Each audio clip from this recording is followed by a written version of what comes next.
Pada 23 Mac 2011, pada dasarnya kerajaan telah bersetuju meluluskan permohonan tersebut di bawah RMK 10 dan RMK 11. Dan hari ini kita masih lagi memikirkan perkara ini dalam RMK 12. Sehingga 15 September 2021, kemajuan kerja bagi LCS adalah sebanyak 57.05% berbanding jadual perancangan kerja asal, iaitu sebanyak 95.94%. Mendef mengakui secara keseluruhannya perolehan ini telah mengalami kelewatan sebanyak 38.89%. Di atas kelewatan ini, pihak kerajaan juga telah mengenakan denda lewat sebanyak 80,737,793.64 juta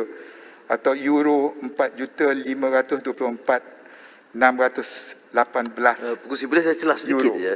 Saya tak mau tekankan soal prosedur dari segi proses kelewatan dan sebagainya. Yang lebih penting ialah proses tender itu. Siapa yang masuk tender, berapa kos dan apa perbandingan dengan kos yang sama perolehan oleh negara-negara lain yang memberi kemudahan atau membuat kemudahan yang sama. Itu kita nak tahu kos dan proses tender yang telus. Tender yang sedia ada, yang berhormat Prof. Dickson, tak berubah daripada dulu lagi. Dalam kes ini yang menjadi isu ialah kelewatan yang saya telah bentangkan kepada Dewan pada hari ini yang perlu kita selesaikan.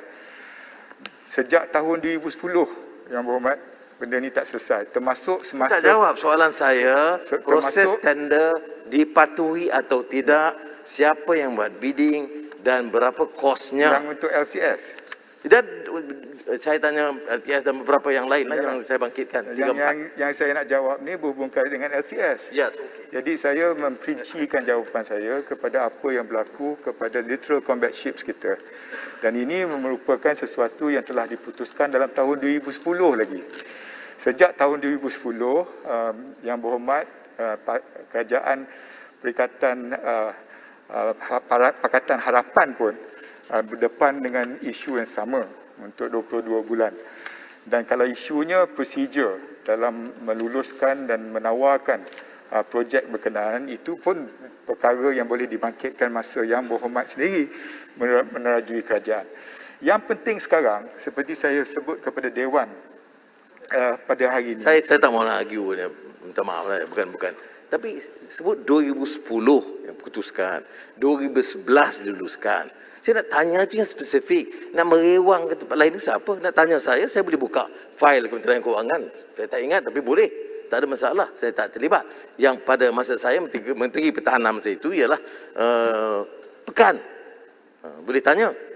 Kemudian yang saya nak tahu ada 3-4 tajuk yang saya berikan. Apakah proses tender diperolehi? Berapa kosnya? Siapa ejen, supaya kita tahu, kerana ini benda ini dibangkitkan dan ini membantu Yang Berhormat Menteri juga supaya jangan ada tempiasan tuduhan itu kepada beliau. Janganlah jaga kepentingan saya. Tetapi benda ini merupakan sesuatu isu yang telah lama terpaksa kita hadapi. Yang saya sebut tadi, semasa Pakatan Harapan menerajui kerajaan pun terpaksa dihadapinya.